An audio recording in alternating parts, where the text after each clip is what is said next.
Hello everyone. So మీకు తెలుసు TSPSC మనకు గ్రూప్ 1 ఎగ్జామ్ ప్రిలిమ్స్ 2 సార్లు జరిగి వాయిదా పడింది. స్టూడెంట్స్ నష్టపోయారు. అది ప్రభుత్వం వల్లనో లేకపోతే మన వల్లనో ఏదో విధంగా అయితే నష్టం జరిగింది టీఎస్పీఎస్సీ ద్వారా. ఇప్పుడు వచ్చినటువంటి కొత్త ప్రభుత్వం అయితే మనలో ఆశలను నెలగొప్పుతుంది. ఆ ఆశలకు అనుకూలంగా ఈ కొత్త ప్రభుత్వం కూడా వచ్చినటువంటి ఇన్ఫర్మేషన్ ప్రకారంగా సో ఒక సప్లిమెంటరీ నోటిఫికేషన్ రిలీజ్ చేసేలాగా ఉన్నారు. దాని గురించి మనం డిస్కస్ చేయడం కోసము మన ఆంధ్రప్రదేశ్ as well as తెలంగాణలో కూడా చాలా మంచి పేరున్నటువంటి మన ఎకానమీ సార్ శ్రవణ్ సార్ మనతో పాటు ఉన్నారు. సార్ ఏమనుకుంటారు, మనము అంటే ఎలా ఉండబోతుంది అంటారు? సార్, ప్రస్తుతము ఏదైతే తెలంగాణ విద్యార్థులు కేసీఆర్ హయాంలో గ్రూప్ 1 అధికారి అవుతాం అనుకుంటే, రేవంత్ రెడ్డి గారి హయాంలో కొత్త ప్రభుత్వము, కొత్త ముఖ్యమంత్రి హయాంలో కొత్త ప్రభుత్వానికి పనిచేయబోయేటటువంటి తెలంగాణ విద్యార్థులుగా అయితే మనం చూడవచ్చు. ఇప్పుడు ఉన్నటువంటి 503 వేకెన్సీస్కి ఒక సప్లిమెంటరీ నోటిఫికేషన్ ఇచ్చేటటువంటి అవకాశం ఉంది సార్. ఎందుకంటే కొత్త టీఎస్పీఎస్సీ బోర్డుని నియమించడము, ఆల్మోస్ట్ మాజీ డీజీపీ మహేందర్ రెడ్డి సార్ని టీఎస్పీఎస్సీ చైర్మన్గా కన్ఫర్మ్ చేయడము, ఇలాంటి అంశాలన్నీ కూడా, ఈ డెవలప్మెంట్స్ అన్నీ కూడా మనం చూస్తుంటే ఫస్ట్ ఆఫ్ ఆల్ తెలంగాణ విద్యార్థులు ఒక ట్రస్ట్ ఫ్యాక్టర్ అనేది డెఫినెట్గా డెవలప్ అవుతుంది.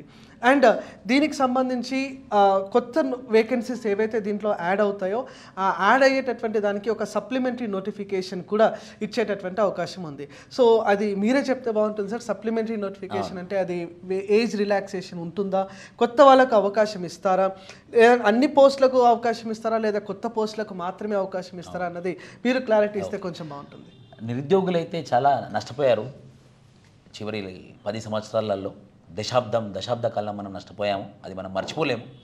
సో ఇప్పుడు మా గవర్నమెంట్ వర్గాల నుంచి వచ్చినటువంటి ఇన్ఫర్మేషన్ ప్రకారంగా సప్లిమెంటరీ నోటిఫికేషన్ మనకి ఫిబ్రవరి 1st వీక్లో రిలీజ్ అవుతుంది. ఎందుకంటే ఫిబ్రవరి 16th central election commission of India వాళ్ళ యొక్క నోటిఫికేషన్తో మెంబర్ ఆఫ్ పార్లమెంట్ ఎలక్షన్స్ కోసం, లోక్సభ ఎలక్షన్స్ కోసం నోటిఫికేషన్ రాబోతుంది. కాబట్టి ఈ ప్రభుత్వం ఏం చేసినా కూడా ఫిబ్రవరి 15 లోపే చేయాలి. సో అందుకోసం వాళ్ళు సప్లిమెంటరీ నోటిఫికేషన్ రెడీ చేసుకున్నారు. ఉన్నటువంటి ఇన్ఫర్మేషన్ ప్రకారంగా 45-46 డిఎస్పీలు, డిప్యూటీ కలెక్టర్లు, మంచి పోస్టులు, మున్సిపల్ కమిషనర్ పోస్టుతోని ఓవరాల్గా ఒక 94 పోస్ట్కి 94 దగ్గరలో 94 పోస్ట్కి సప్లిమెంటరీ నోటిఫికేషన్ ఇవ్వబోతుందన్నమాట. ఇప్పటి వరకు ఉన్నటువంటి విశ్వసనీయ వర్గాల ద్వారా వచ్చినటువంటి ఇన్ఫర్మేషన్ ప్రకారంగా ఈ 503కి ఈ 94 జోడించి 597 నోటిఫికేషన్ వస్తుంది. దీనికి పాత వాళ్ళు అర్హులవుతారు, కానీ కొత్త వాళ్ళు మాత్రము ఈ యొక్క 94 పోస్ట్ మాత్రమే అప్లికబుల్ అవుతారన్నమాట. మంచిదే, మన ఏపీపీఎస్లో కూడా అంతే నోటిఫికేషన్ వచ్చింది. సో ఖచ్చితంగా మీరు ఈ నిరాశ నుంచి బయటకు వచ్చేసి మీ యొక్క ప్రిపరేషన్ స్టార్ట్ చేయాలి. ఇంకా ఓకే సార్. సార్, ఇప్పుడు ఓకే, కొత్త పోస్టులకు మాత్రమే కొత్త వాళ్ళకు అవకాశం కల్పిస్తారని చెప్తున్నారు. ఒకవేళ రీనోటిఫికేషన్ అంటే చాలామంది నాకు ఇప్పుడు ఈ వీడియో చేసే ముందు కూడా మెసేజ్ మీకు చూపించినాను సార్.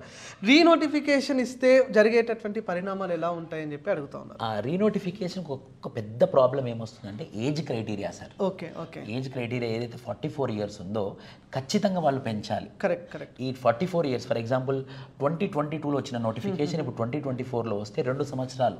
ఎవరైతే ఆ కొస లాస్ట్లో ఉన్నారో వాళ్ళు నష్టపోతారు. అప్పుడు ఏమవుతుంది, 44ని రిలాక్సేషన్ చేయాలి, 46 చేస్తే మళ్ళీ ఎస్సీ వాళ్ళ రిజర్వేషన్ ఇచ్చినప్పుడు ఏమవుతుంది, 51 ఇయర్స్కి వెళ్ళిపోతుంది.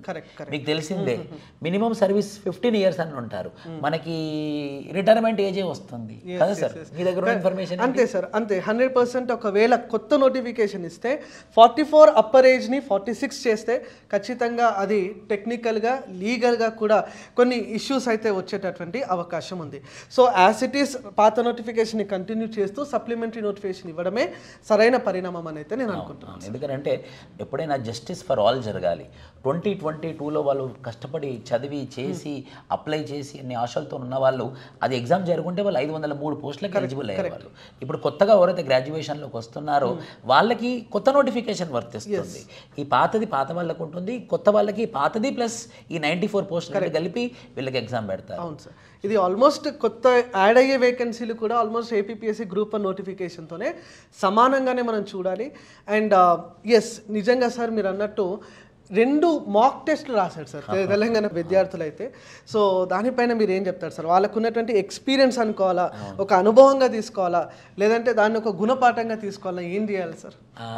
గుణపాఠం అనలేమని అనుభవం అంటే మాక్ టెస్ట్ కాబట్టి జూన్లో మంచి మాక్ టెస్ట్ అయింది మనకి, చాలా మంచి క్వశ్చన్ పేపర్ సార్, మీకు గుర్తుందా? అవునవును, చాలా మంచి క్వశ్చన్ పేపర్ అది. నేను ఇప్పటికి కూడా ఇక టీఎస్పీఎస్సీ కేసీఆర్ హయాంలో జరిగినటువంటి ఎగ్జామ్లలో మంచి హై క్వాలిటీ ఉన్న question paper first TSPSC group 1 place question paper, యూపీఎస్సీని తలదన్నేలా ఉండే question paper.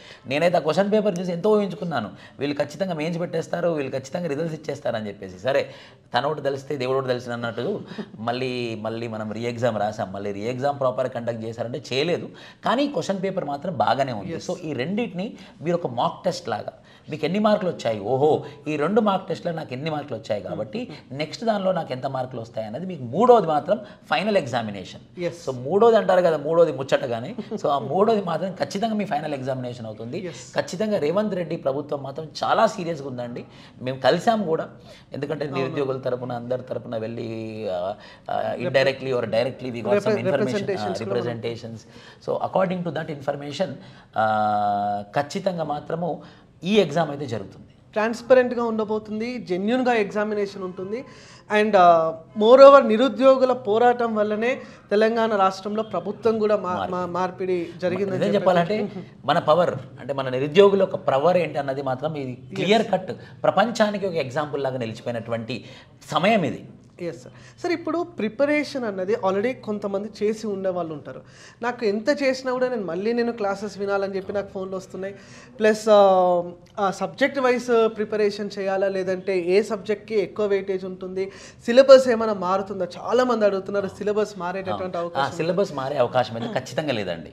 Okay sir. Syllabus మారే అవకాశం అసలు ఖచ్చితంగా లేదు. దీని గురించి మాకు స్పష్టత ఉంది. పాత సిలబసే కంటిన్యూ అవుతుంది. మారితే కనుక నెక్స్ట్ నోటిఫికేషన్ మారే అవకాశాలు ఉన్నాయి. ఇప్పుడు మాత్రం ఎట్టి పరిస్థితుల్లో ముట్టుకోరు. అదే సిలబస్ ఉంటుంది. నెంబర్ 1. నెంబర్ 2, నేను ఇంతకుముందే కోచింగ్ తీసుకున్నాను సార్, నేను ఇంతకుముందే ప్రిపేర్ అయ్యాను అంటే మంచిదే. ఇప్పుడు మాత్రం మరి మీరు ఖచ్చితంగా అప్డేట్ అవ్వాలి. 2 సంవత్సరాలు 2022, 2023, ఇప్పుడు 2024 మీరు అప్డేట్ అవ్వకుండా, కొత్త ఎగ్జాంపుల్స్ లేకుండా, కొత్త కమిటీ అండ్ రికమెండేషన్స్ మీరు రాయకుండా మాత్రం ఖచ్చితంగా మీ ఆన్సర్ అంత హై లెవెల్లో ఉండదు. సార్ ఈ ఎగ్జామ్ ఎలా అయితే కండక్ట్ చేస్తుందో అంతే సీరియస్గా క్వాలిటీ పీపుల్ని తీయాలనుకుంటున్నారు. కరెక్ట్.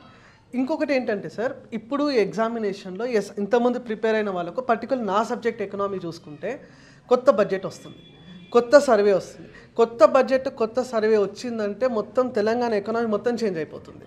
సో మొత్తం ఇండియన్ ఎకనామీ మొత్తం చేంజ్ అయిపోతుంది. అంటే ఆ డేటా, ఆ ఫ్యాక్ట్స్ అవన్నీ కూడా మారుతాయి, కరెంట్ అఫైర్స్ మారుతాయి, సొసైటీలో కొన్ని టాపిక్స్ అప్డేట్ అవుతాయి. సో ప్రతి సబ్జెక్ట్ని కూడా కరెంట్ లింక్ చేసుకుంటూ ప్రిలిమ్స్ అంటే చాలా డీటెయిల్గా మీరు ప్రిలిమినరీ ప్రిపరేషన్ పేపర్ని ఒకసారి అబ్జర్వ్ చేసినట్లయితే అంటే ఒక స్టేట్మెంట్ స్టాటిక్ ఇస్తున్నాడు, ఒక స్టేట్మెంట్ కరెంట్ ఇస్తున్నాడు. ఆ కరెంట్ అప్డేషన్ అన్నది ఖచ్చితంగా ఆస్పిరెంట్స్ చేయవలసి ఉంటుందని అయితే మనం చెప్పచ్చు సార్. ఖచ్చితంగా క్వశ్చన్ పేపర్ స్టాండర్డ్ పెద్దగా ఉంటుంది. మెయిన్స్ వెళ్ళే వాళ్ళు మెయిన్స్ ఎవాల్యుయేషన్ చాలా స్ట్రిక్ట్గా ఉంటుంది. సో ఖచ్చితంగా మీరు మాత్రం on par with UPSC students, on par with UPSC standards. ఎందుకంటే మీకు తెలుసు రేవంత్ రెడ్డి యూపీఎస్సీకి వెళ్ళాడు, అక్కడ డోల్పూర్ హౌస్లో వాళ్ళ దగ్గర రికమెండేషన్స్ తీసుకున్నాడు, వీళ్ళకి వాళ్ళు ట్రైనింగ్ ఇవ్వబోతున్నారు. సో ఏ స్టాండర్డ్లో వాళ్ళు గైడెన్స్ ఇవ్వబోతున్నారని మనం ఊహించవచ్చు. సో దయచేసి నేను నోటిఫికేషన్ వస్తేనే చదువుతాను, రీనోటిఫికేషన్ రానివ్వండి అప్పుడే స్టార్ట్ చేస్తానంటే ఒక్కసారి నోటిఫికేషన్ వస్తే ప్రిలిమ్స్ టైం ఉండదు. గుర్తుంచుకోండి, ఒక్కసారి నోటిఫికేషన్ వస్తే ప్రిలిమ్స్ టైం ఉండదు. ఖచ్చితంగా మీరు ఇప్పుడు మినిమం టు మినిమం February 1 నుంచి స్టార్ట్ చేయాలండి మీరు. ఇంకోటి ఏంటంటే కొన్ని స్టాండర్డ్ సబ్జెక్ట్స్ ఉంటాయి, హిస్టరీ, పాలిటీ, జాగ్రఫీ, ఎకనామీ.